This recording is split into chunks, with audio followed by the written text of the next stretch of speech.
Archangel back again with the part 2 of the 1 out of 2 part series for the Hera CQR front grip and stock installation and review. As you can tell, this is what we were using. It's my SBR. It's 10.5 inch barrel, spikes BAR forearm, mega arms upper and lower. I have the Hera CQR stock on it right now.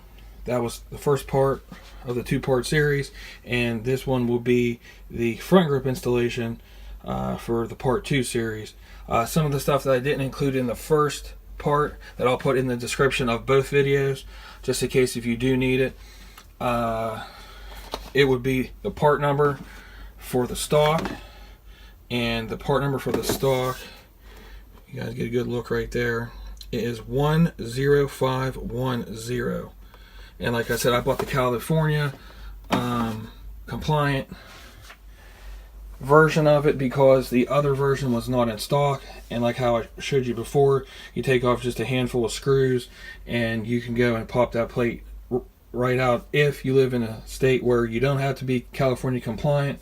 If you are in California, just make sure you obey by all your gun laws wherever you live.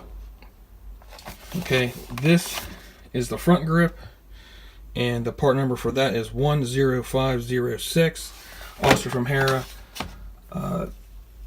What we're going to be doing is installing it on here and just give you guys just a little bit more information about it.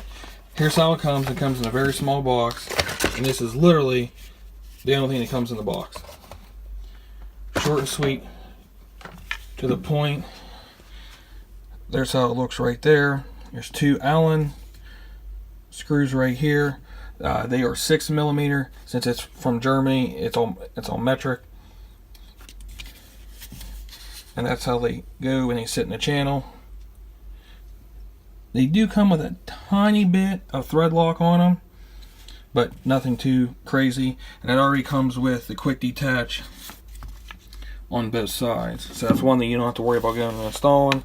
And it comes with a little tang right here if you wanted to hook up a sling to that, which I probably wouldn't, just because you have the quick detach right there.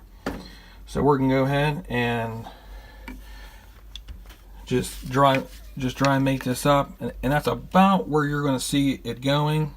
Some of the people I did see, they had it back way too far, and it wouldn't let the lower articulate down to where you could go and just drop the lower from the upper, and then you can go and pop off the pivot pin. You actually have to pop out both pins if you put it too close. So I've allowed plenty of room. I think what I'm going to do is I'm just going to go and split the difference, just to see where it feels the best. I might move it further forward. You can move it all the way to here, or like I said, you can move it all the way back here.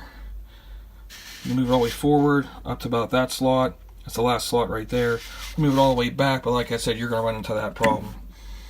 Okay, so what I'm going to do is I'm going to go ahead and install this real quick, and we'll come back and we'll show you how it looks. Okay guys, that's how it looks for a dry fit. You can see it does leave plenty of room. The only thing that I did see was, that I did notice, is that these screws right here that slide in right here, they're recessed, which is awesome, but they're not captured. So just make sure, if you do happen to get this, make sure that you hold onto the back side, just so the simple fact you don't go end up losing this nut. And it's pretty straightforward the rest of the way, but like I said, I went and I did some dry fitting. It slides on super easy to get about right here, and then it's a little snug, but I'd rather have a little snug than way too loose. So I just want to show you that's how it looks like when it's almost, well, I'd say probably about 95% done. I'm gonna go through in these screws, and then we can go and take a look at it. Alright guys, that's how she looks all done. I actually like the way it looks. If you would have a smaller rail, which I don't know how much more of a smaller rail that you could have, like I said,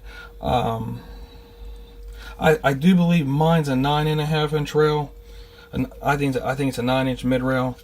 Now that I think about it, not a 7-inch rail. But as you could tell, if you would move it down to 7, you would have to slide this out further, and then you may or may not, I'm not 100% sure because I don't have a 7-inch rail to go and compare it to, but you may run into a problem here where it may bind up. Okay, you may run into an issue there. I really don't think it's super that big of a deal.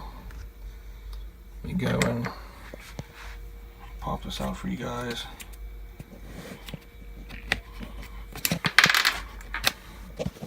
Just to make sure that everything articulates better. See, you're still going to run into a little bit of an issue, but at least you can go into now to where it's actually separated from the upper.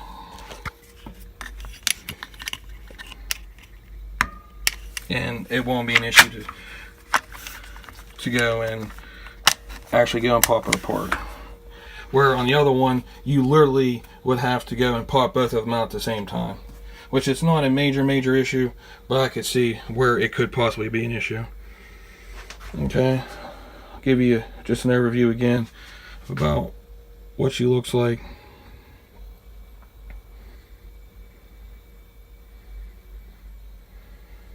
I think it looks totally different than a lot of the other things out there. I just wanted to get something a little bit different. The front grip actually feels very good. It's textured right here really well. I do believe it's just an H for their Hera. This can actually get replaced. I haven't checked their website to see if they have any smooth ones or a more aggressive one, but it's also textured right here on the back too.